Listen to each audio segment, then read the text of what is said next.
మా దేవుడు అని వాళ్ళు అవునండి. చెప్తున్నారు. ఆయన అమ్మమ్మ, ఫీజు నేను ఇస్తాడు కదా. నేను మాట్లాడుతున్నాను అమ్మగారు. ఆయన ఫీజు ఇచ్చేటప్పుడు ఆయన దేవుడిలానే కనిపిస్తాడు. కృష్ణకుమార్ గారు 1 సెకండ్ మీ దగ్గరకు వస్తాము, శాస్త్రి గారి తర్వాత చెప్పండి. అందరూ అతను దేవుడు లాగా భావిస్తున్నారు, నేను కాదు. ప్రతి మనిషి అతను సార్ మీకు మా దేవుడు సార్ ఆయన గుడి కడతాం అంటున్నారు, తొందరగా తీసుకురండి ఆయన గుడి కడతాను, కూడా పాలాభిషేకం చేస్తామన్నారు, నాకు పాలాభిషేకం చేస్తా అంటున్నారు, నాకు 1 రూపీస్ ఇచ్చి 10 కోట్లు ఇస్తా అంటున్నారు రవి తరపున వాదించడానికి. ఎస్ తెలుసా మీ గుండె దగ్గరికి మా వాళ్ళు గుడి కడతానంటున్నారు. ఇప్పుడే ఫోన్ చేసి అమ్మ తోడు మీరు డిసిప్లిన్ మీ గుండె దగ్గరికి మనం గుడి కడతామని దాని 1 మిలియన్ వ్యూస్ దానికి. అంటే అందరూ 1 రూపీ వేసుకొని నెటిజన్స్ అంతా 10 కోట్లు ఇస్తామంటున్నారంట సలీం గారికి. ఎస్ అంతేనండి. అంతే అంతేమ్మా. అదే కృష్ణకుమార్ గారు, ఒక్కసారి శాస్త్రి గారు మాట్లాడినాక మీ దగ్గరకు వస్తా. శాస్త్రి గారు ఉన్నారా? శాస్త్రి గారు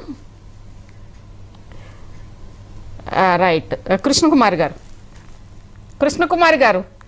అంటే చెప్పండి. ఒకటి అంటే మనిషికి మన నిత్య జీవితంలో భాగం అయిపోయింది సినిమా. అలాంటి సినిమా అందుబాటులోకి లేని సమయంలో రవి అనే వ్యక్తి ఫ్రీగా సినిమాలు మనం జనాల ముందుకు తీసుకొస్తున్నాడు కాబట్టి జనాలందరూ కూడా ఆరాధిస్తున్నారు. ఆయన తరపున వాదించడానికి తలా 1 రూపీ డొనేట్ చేసుకొని మేము ఇస్తామంటున్నారు.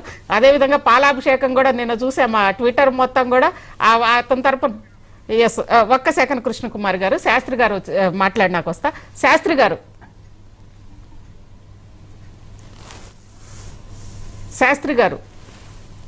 వినిపిస్తోందా? శాస్త్రి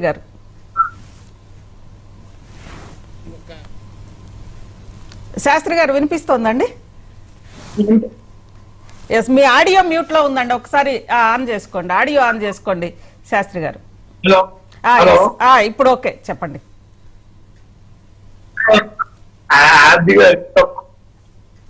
ఇప్పుడు ఏంటంటే తేలిగి 75,000 ఆ మాట వినపడుతుందమ్మా?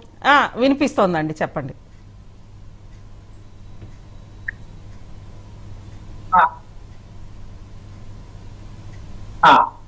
మీకు ఇప్పుడు అప్పులు శాస్త్రి గారు మీ ఆడియో కొంచెం డిస్టర్బెన్స్ ఉంది, ఒక్కసారి అది చెక్ చేద్దాము. ఎస్, కృష్ణకుమార్ గారు చెప్పండి. అదే ఒకవైపు ఆయనకి గుడి కడతామంటున్నారు, 1 రూపాయి ఇచ్చి ఆయన తరపున వాదించమని అంటున్నారు. అంటే ఇంత మద్దతు ఉంది అని అంటే ఒక కామన్ మ్యాన్ ఒక సినిమాకి వెళ్ళడానికి ఎంత సఫర్ అవుతున్నాడు అనేది అక్కడ కనిపించట్లేదా? లేదండి, వాళ్ళని ఎవరు వెళ్ళమన్నారండి? మల్టీ కదా, సింగిల్ స్క్రీన్ థియేటర్లకు ఎందుకు వెళ్ళట్లేదు జనాలు? ఉంటే కదా సింగిల్ స్క్రీన్ థియేటర్స్. ఒకప్పుడు అమీర్పేటలో మనందరికీ తెలుసు సత్యం థియేటర్ అని ఎంత అందుబాటులో ఉండేది. ఈ రోజు అది మూతపడింది, ఏ అని కొత్త ఒక మల్టీప్లెక్స్ వచ్చింది. ఆ మల్టీప్లెక్స్ కి మనం వెళ్ళగల పరిస్థితి ఉందా ఈ రోజు? కాదండి, వెళ్ళలేనప్పుడు వేరే థియేటర్లు ఉన్నాయండి. ఇప్పుడు నేనేమంటానంటే దీనికి వాళ్ళ రెమ్యునరేషన్లు పెంచారు, హీరోల రెమ్యునరేషన్లు పెంచారు, బడ్జెట్లు పెంచారు అని అంటే ఆ రిస్క్ ప్రొడ్యూసర్ తీసుకుంటున్నాడు. దానిలో ఒక ప్రక్షాళన జరగాలి అనుకుంటే ఇప్పుడు అక్కడ దాకా ఎందుకండి? ఇప్పుడు ఫార్మాస్యూటికల్ మందులు ఉన్నాయండి, తయారయ్యేది చాలా తక్కువకి, మార్కెట్ లోకి వచ్చేది చాలా ఎక్కువకి. ఏ వస్తువైనా చూడండి, తయారయ్యే రేట్ కి వినియోగదారుడి దగ్గరికి చేరేదానికి మధ్యలో చాలా గ్యాప్ ఉంటుంది. మధ్యలో దళారులు లాభాలు తింటున్నారు.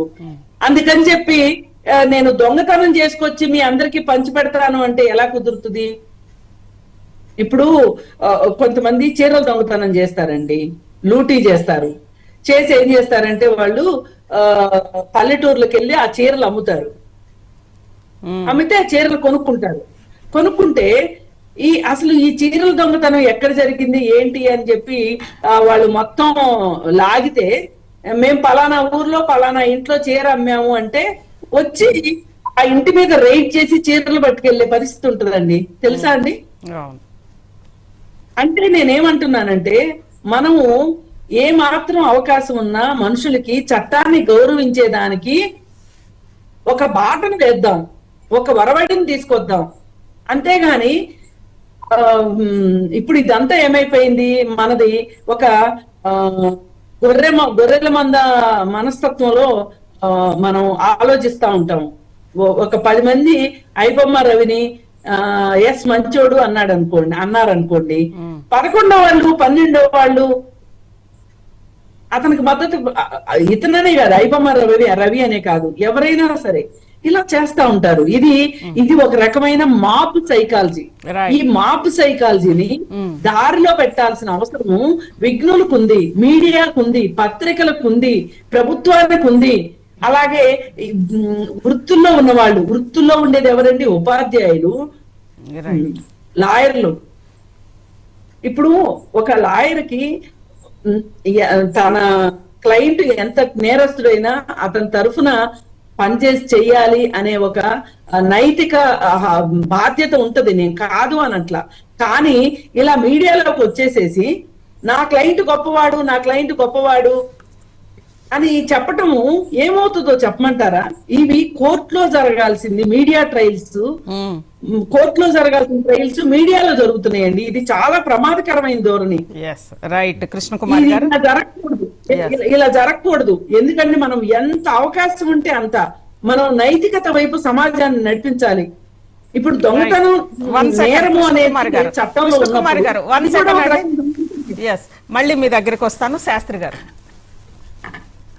ఇప్పుడు ఇవేంటంటే ఇండివిజువల్ గా మాట్లాడేది కాదు, రూపాంతరం అది ఎంత తప్పు ఎందుకు జరుగుతుందంటే, ప్రజాప్రతినిధులు బ్యాంకులకి డబ్బులు ఎగ్గొట్టేసి ఎంతమంది ఎంపీలు ఎమ్మెల్యేలు ఉన్నారు, హాయిగా తెల్ల చొక్కా వేసి తిరిగేస్తున్నారు.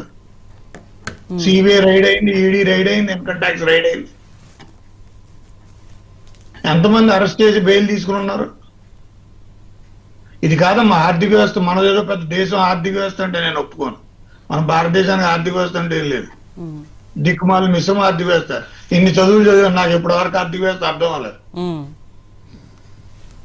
మీకు చాలా సింపుల్ ఫండమెంటల్ థింగ్ ఏంటంటే ఆర్థిక వ్యవస్థ రూపాంతరం చెందుతున్నారు. ఇక్కడ ఆర్థిక వ్యవస్థ రూపాంతరం చెందట్లా, ఆర్థిక వ్యవస్థలో మనుషులు చొరబడి రూపాంతరం చెందుతున్నారు.